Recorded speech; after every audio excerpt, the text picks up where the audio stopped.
Hello there and welcome to my channel Novice Modelling and the Midlife Crisis. My name is Andy and today I am doing a quick what's in the box kit review on my, not particularly interesting I'm afraid, AIRFIX 172 Curtis P-40B WARHAWK, occasionally known as the Kitty Hawk when in British service.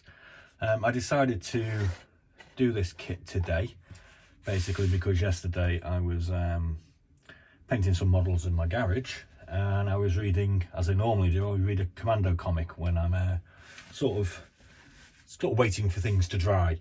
So I read this one which was called Brennan's Brigands, and it was about a squadron of P-40s in 1942 Burma fighting the Japanese. So I thought, oh well, I've got a Curtis WARHAWK, I'll do that one tomorrow.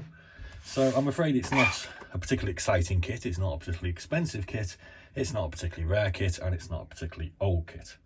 But it is a pretty cool looking plane. So let's open the box and have a quick look at what we get.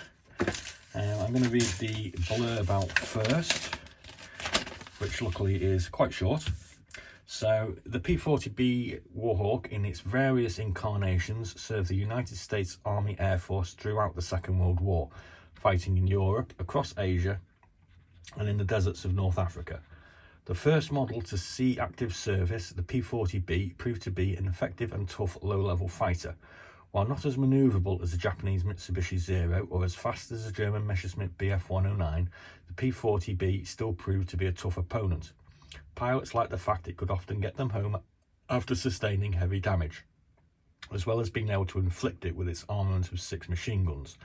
The P-40B became synonymous with the shark mouth motif due to both its use with 112 Squadron and the American Volunteer Group in China. Today the P-40B continues to fly in the United Kingdom as well as its homeland of the United States of America, probably because there's quite a lot of these still preserved. Speed 350 miles per hour, armament 4x30 caliber Browning machine guns and 2x50 caliber Browning machine guns, range 730 miles. So let's just have a quick look at the instructions, which obviously it is a basic kit, so it's got very basic instructions. So the first section, we're going to attach the 2 sections of the fuselage together. The second one, we're going to put the propeller on the spinner together. We're going to put them on in section 3. We're going to attach the air intake in section 4, and then we're going to add, we're going to attach the cockpit, cockpit floor in section 4, and then we're going to put our cockpit interior together on the floor. And then in section 6, we're going to put our cockpit, which is mounted on the bottom of our wing, in through a hole in the bottom, so it actually pops into the cockpit, and attach our 2 wings on top. That's a pretty good way of doing it. Seems quite easy. Number 6, we're going to put this piece on the bottom. Not really too sure what that is, but it doesn't really matter. Number 8, we're going to put the engine housing on top. Number 10, we're going to do with a few small pieces underneath. Number 9, we're going to put the tail together. And number 9, we're going to put our undercarriage together, which can be put in 2 different directions. Number 13, we have the undercarriage going on in the upright position. Then we're going to put our pilot in, our cockpit covering on top, and the engine manifolds on the sides. So that all looks pretty easy. Let's have a quick look at the parts. Now, first sprue is the wing section. So it is actually called sprue A. So as we can see, we've got some nice detail on the base here. Panel lines and some access points. I think these are for the machine guns to actually feed the ammunition in. And we have our ailerons to the side. We've got 2 sets of wheels. Interestingly, these are the ones for when the undercarriage is raised. We've got our engine manifolds here, and we have a pilot. Thank you very much, AIRFIX. Do love you. We have the top of the engine here, and these are a couple of parts, so the seat and part of the cockpit interior. I'll tell you why I found these interesting in a minute. This section B, we have the main section of the fuselage. We have the very thin propeller. I nearly called it an umbrella again. And we have the tail. Now, if you look closely at these wheels, I've never seen this before, but I think it's a pretty interesting feature. You can see that they're not totally circular, so it actually replicates how it would look at standing. So they're actually flat at the bottom here.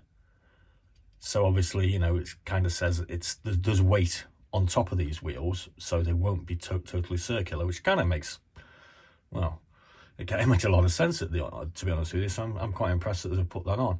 We've got the propeller spinner here. We have the undercarriage, got part of the tail, more undercarriage parts. And again, we can see we've got some nice detail here with some rivets and panel lines and a little access points here as well. And we've got the tail wheel. There's absolutely no flash. Everything's nicely numbered. Everything looks really easy to put together. They've even put the aerial on for us, and I did notice they've got two of the machine guns in the wings already, which is kind of nice for Muppet novices like myself. We've got the floor of the cockpit. We've got some detail on the interior side of the actual fuselage for the cockpit interior as well. So it's a nice little kit. I mean, it's really basic at the end of the day, but, you know, what do you expect for a small plane? You can't go into hyper detail.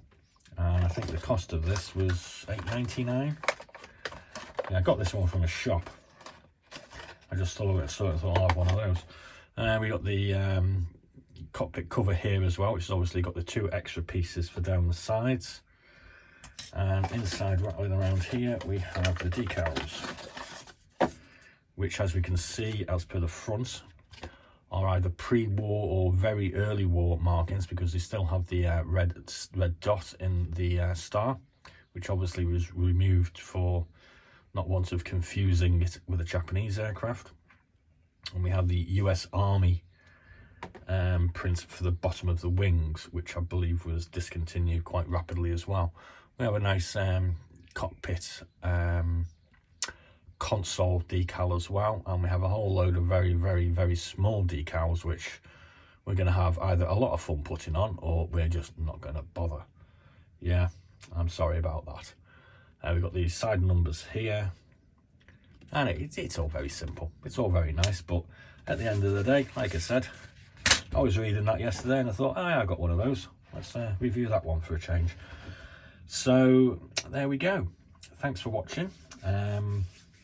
I'll be doing another What's in the Box tomorrow. I'll promise you I'll try and find something a little bit more interesting to find out of my rather large stash. So please like and subscribe, and follow me for my novice model building ride.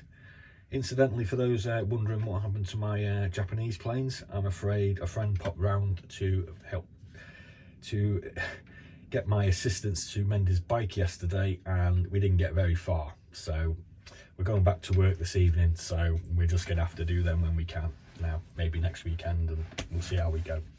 Thanks for watching. Be seeing you.